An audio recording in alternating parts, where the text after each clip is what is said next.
Gênesis no Lar, bom dia, que Jesus nos abençoe.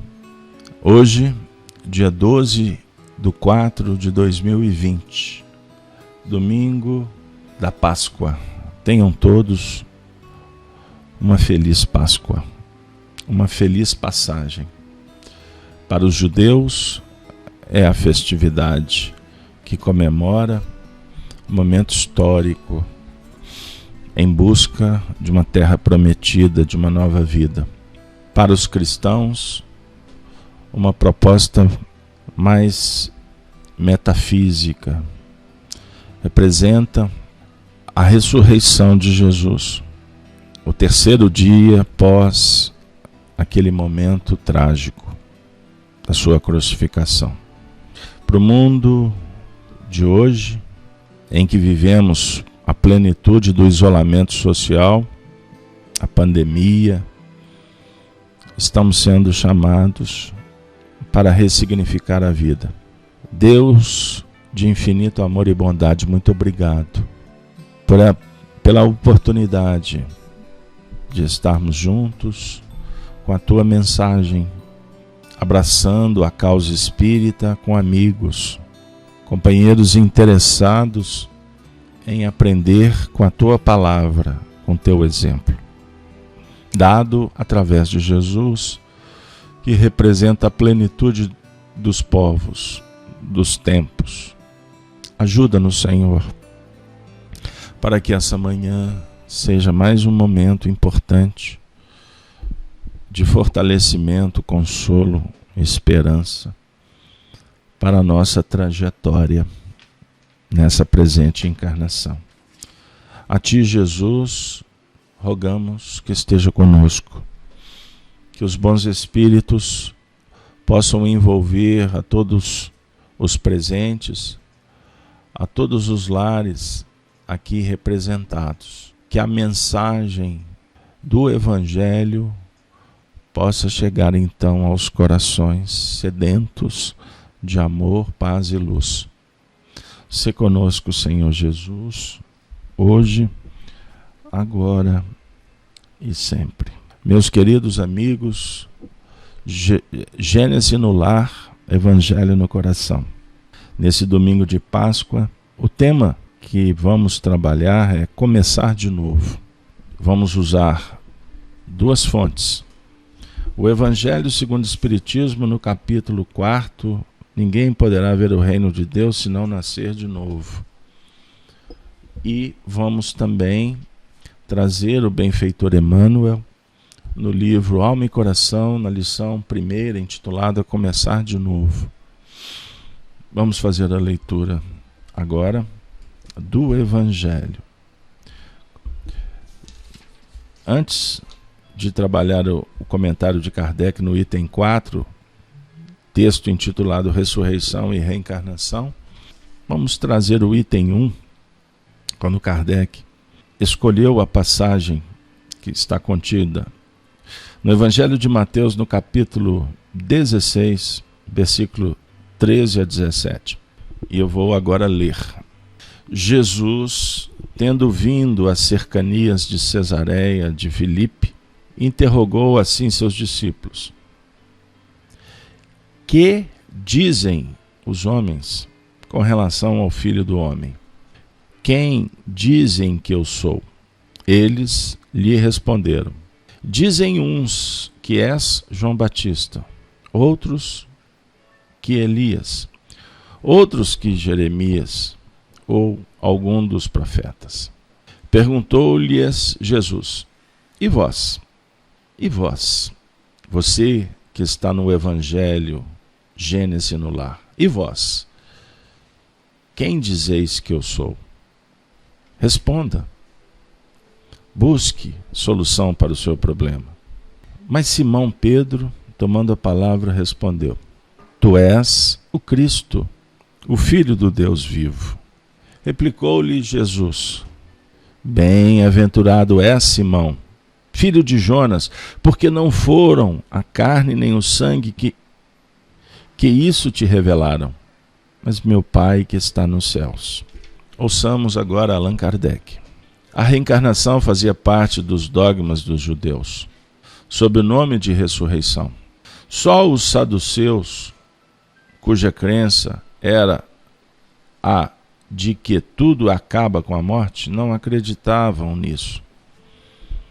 As ideias dos judeus sobre esse ponto, como sobre muitos outros, não eram claramente definidas, porque apenas tinham vagas e incompletas noções acerca da alma e da sua ligação com o corpo. Criam eles que um homem que vivera podia reviver, sem saberem precisamente de que maneira o fato poderia dar-se. Designavam pelo termo ressurreição o que o Espiritismo mais judiciosamente chama reencarnação. Com efeito, a ressurreição dá a ideia de voltar à vida o corpo que já está morto, o que a ciência demonstra ser materialmente impossível, sobretudo quando os elementos desse corpo já se acham desde muito tempo dispersos e absorvidos. A reencarnação é a volta da alma ou espírito à vida corpórea, mas em outro corpo especialmente formado para ele e que nada tem de comum com o antigo. A palavra ressurreição podia assim aplicar-se a Lázaro, mas não a Elias, nem a outros profetas. Se, portanto, segundo a crença deles, João Batista era Elias, o corpo de João não podia ser o de Elias, pois que João fora visto criança e seus pais eram conhecidos. João, pois, podia ser Elias reencarnado, porém não ressuscitado. Essa reflexão de Allan Kardec nos enseja uma observação de nossa parte, ainda tão pequenos, diante da proposta tão abrangente que envolve a progressão do espírito, mas nós podemos, de uma forma bem sucinta, trazer uma reflexão sobre o processo da reencarnação. Deus impõe a reencarnação com o fim de nos emular, estimular, favorecer para progredir. E aí a gente pode trazer, sob o ponto de vista poético, mas também para ilustrar com uma fala balizada, uma reflexão oferecida pelo espírito André Luiz através da mediunidade de Chico Xavier. E aqui nós vamos então trazer rapidamente, porque é um texto curto, as palavras iniciais do livro Nosso Lar. André Luiz diz assim: a vida não cessa, a vida é fonte eterna, e a morte é jogo escuro das ilusões. O grande rio tem o seu trajeto antes do mar imenso, copiando-lhe a expressão. A alma percorre igualmente caminhos variados e etapas diversas. Também recebe afluentes de conhecimentos, aqui e ali. Avoluma-se em expressão e purifica-se em qualidade, antes de encontrar o oceano eterno da sabedoria. Cerrar os olhos carnais constitui operação demasiadamente simples. E nós podemos incluir. E abrir os olhos carnais constitui um grande desafio. Voltando a André Luiz. Permutar a roupagem física não decide o problema fundamental da iluminação. Como a troca de vestidos nada tem que ver com as soluções profundas do destino e do ser. Ó, caminhos das almas, misteriosos caminhos do coração. É mister percorrer-vos antes de tentar a suprema equação da vida eterna. É indispensável viver o nosso drama, conhecer-vos detalhe a detalhe no longo processo do aperfeiçoamento espiritual. Seria extremamente infantil a crença de que o simples, baixar do pano, resolvesse transcendentes questões do infinito. Uma existência é um ato. O corpo, uma veste. Um século, um dia. Um serviço, uma experiência. Um triunfo, uma aquisição. Uma morte, um sopro renovador. Quantas existências, quantos corpos, quantos séculos, quantos serviços, quantos triunfos, quantas mortes necessitamos ainda? E o letrado em filosofia religiosa fala de deliberações finais e posições definitivas. Ai, ou aí por toda parte, os cultos em doutrina e os analfabetos do espírito. É preciso muito esforço do homem para ingressar na academia do Evangelho do Cristo. Ingresso que se verifica quase sempre de estranha maneira. Ele só, na companhia do Mestre, efetuando o curso difícil, recebendo lições em cátedras visíveis e ouvindo vastas dissertações sem palavras articuladas. Muito longa, portanto, nossa jornada laboriosa. Nosso esforço pobre quer traduzir apenas uma ideia dessa verdade fundamental. Grato, pois, meus amigos, minhas amigas, você que está conosco nessa manhã, Gênese no lar.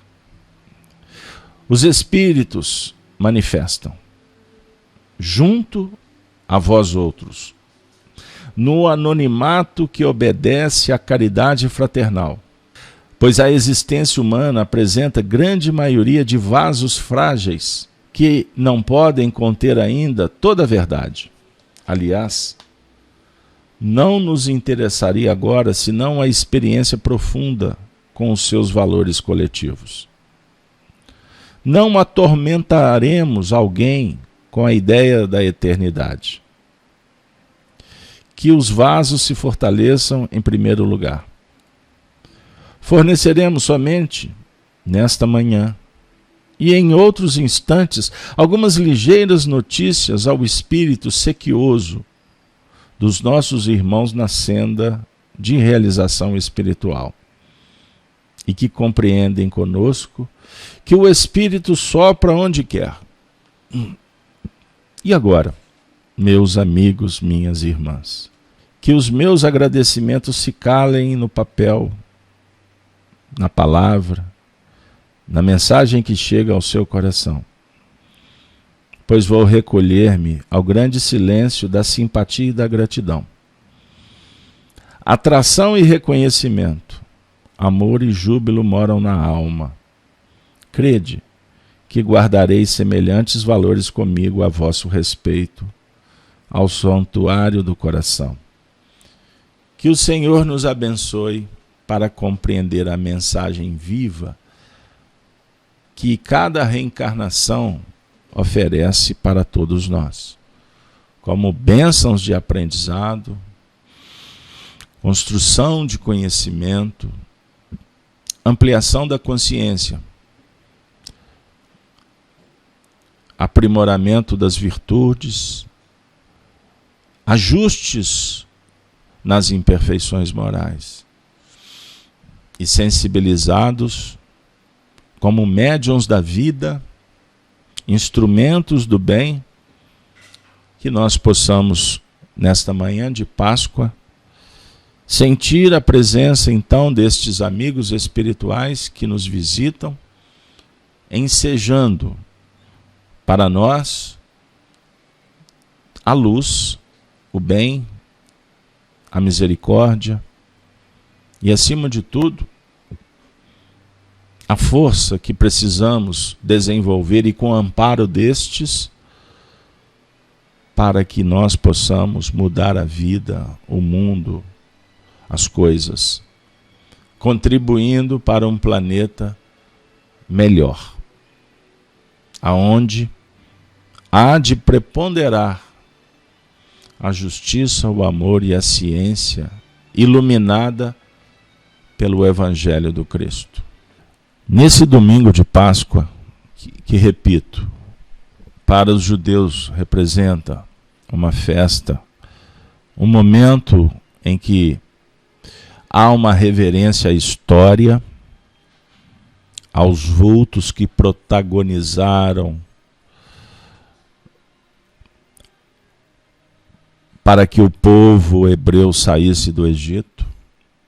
É uma comemoração que representa uma passagem, uma caminhada na busca do aprimoramento das virtudes e encontrar a paz, que é a terra prometida.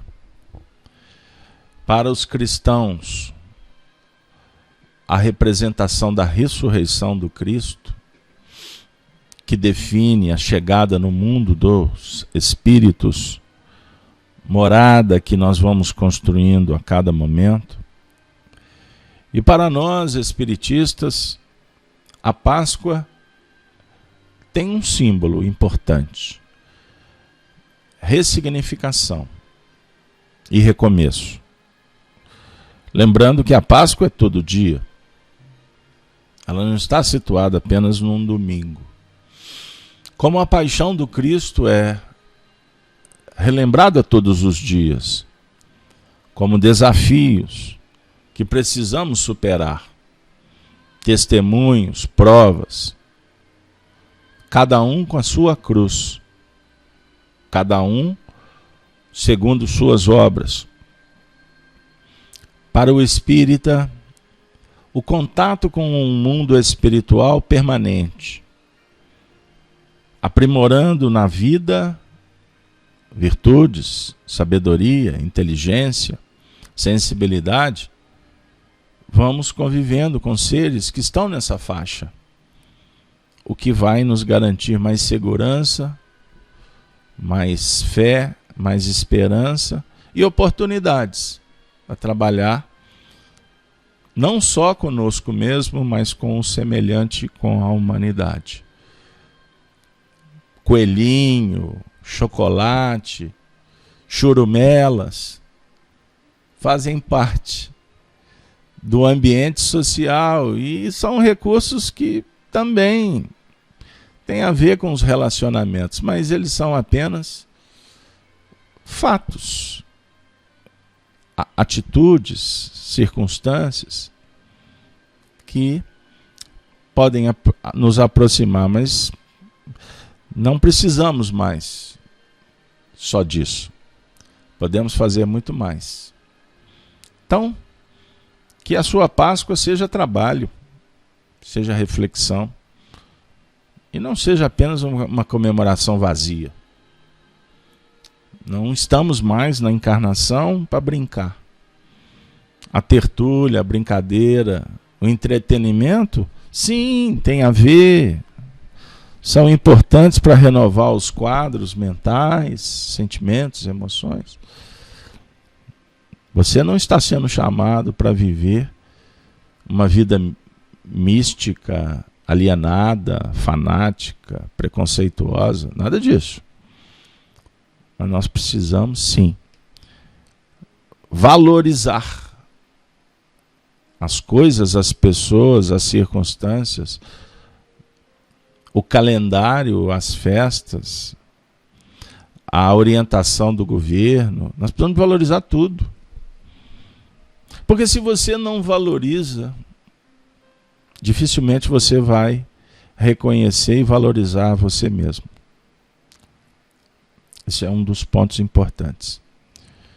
Nós temos o exemplo, como espíritas, de Francisco Cândido Xavier, que durante uma vida lutou por respeitar a si mesmo, respeitar a todos que se aproximavam dele. E mais do que o respeito, amar. Mas para amar, precisamos valorizar e respeitar, ordenar, disciplinar. Virtudes dialogam com virtudes. Imperfeições não conversam com imperfeições. Por isso é que são desagregadoras, enquanto virtude unifica, aproxima, fortalece, preenche, completa. Se a gente começar a cuidar de cada imperfeição, dando valor a elas, para aprimorar, nós vamos, sim, sanear a nossa casa íntima e vamos dar passos bem efetivos. Vou dar um exemplo. Não adianta você limpar a sala, o quarto, a copa, a cozinha, se você não cuidar do quartinho de despejo. Para muitos, é um lugar insignificante.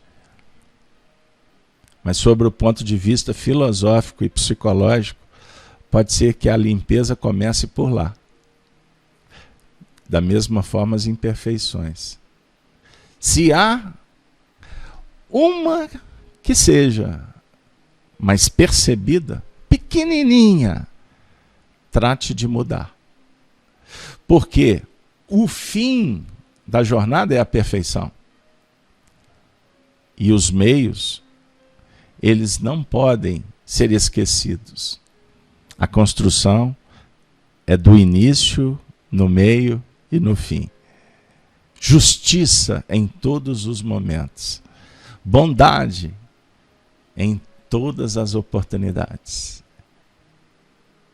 E a sabedoria divina acolhe, atende e abençoa a todos. Não apenas aqueles que falam no seu discurso. Foi Jesus quem assim nos disse: vinde a mim, todos, todos, todos, que estáis cansados e sobrecarregados, que eu vos aliviarei. Páscoa, todos os dias. Travessia é a reencarnação. Ressurreição, toda hora. Renascimento, a cada momento em que descobrimos uma nova lição. E como afirma o meu xará Beto Guedes, para não dizer que eu que sou xará dele, porque ele que é importante, né, famoso, a lição sabemos de cor. Só nos resta aprender. Por isso Emmanuel endereça para você que está conectado, ligado no canal Gênesis, nesse momento no lar e no coração. Emmanuel diz assim no livro Alma e Coração. Primeira lição, uma das mais belas obras da parceria Emmanuel e Chico Xavier. Confesso, é o livro da minha preferência. Lição primeira, começar de novo. Erros passados, tristezas contraídas, lágrimas choradas, desajustes crônicos. Às vezes, acreditas que todas as bênçãos jazem extintas, que todas as portas se mostram cerradas, há necessária renovação. Esqueceste, porém, de que a própria sabedoria da vida determina que o dia se refaça a cada manhã. começar de novo. É o processo da natureza. Desde a semente singela ao gigante solar. Se experimentastes o peso do desengano, nada te obriga a permanecer sobre a corrente do desencanto. Reinicia a construção de teus ideais em bases sólidas e torna ao calor da experiência, a fim de acalentá-los em plenitude de forças novas. O fracasso visitou-nos em algum tentame de elevação, mas isso não é motivo para desgosto e autopiedade, porquanto, frequentemente, o malogro de nossos anseios significa a ordem do alto para a mudança de rumo, e começar de novo é o caminho para o êxito desejado. Temos sido talvez desatentos diante dos outros, cultivando indiferença ou ingratidão. No entanto, é perfeitamente possível refazer atitudes e começar de novo a plantação da simpatia, oferecendo bondade e compreensão àqueles que nos cercam. Teremos perdido afeições que supunhamos inalteráveis. Todavia, não será justo por isto venhamos a cair em desânimo. O tempo nos permite começar de novo, na procura das nossas afinidades autênticas, aquelas afinidades suscetíveis de insuflar-nos coragem para suportar as provações do caminho e assegurar-nos o contentamento de viver. Desfaçamo-nos de pensamentos amargos, das cargas de angústia, dos ressentimentos que nos alcancem e das mágoas requentadas no peito. Descerremos as janelas da alma para que o sol do entendimento nos higienize e reaqueça a casa íntima.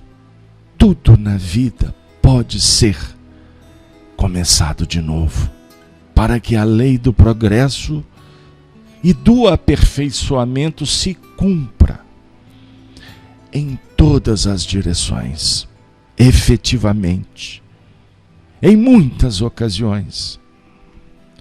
Quando desprezamos as oportunidades e tarefas que nos são concedidas na obra do Senhor, voltamos tarde, a fim de revisá-las e reassumi-las, mas nunca tarde demais. Obrigado, Jesus, amantíssimo Mestre Senhor, por estas palavras, lições de vida, estímulos imprescindíveis para alimentar nossa alma na jornada que acatamos por dever e amor na obra do soerguimento e aprimoramento pessoal. Mas não permita, Senhor, o passo em vão, que o prazer do conforto não nos vença. Livra-nos de tombar no pó da indiferença. Sê conosco sempre, e que nós possamos te amar ainda mais na figura do próximo, que é a ponte-luz para compreender as tuas lições, Jesus. Abençoe o domingo da Páscoa dos homens, das mulheres, das famílias, da humanidade planetária. Que todos, desencarnados e encarnados, unamo-nos em torno da mensagem da justiça, do amor, do progresso e da paz. Ave seja Cristo, o seu amantíssimo nome, hoje e sempre. Rabi querido, bom dia para todos.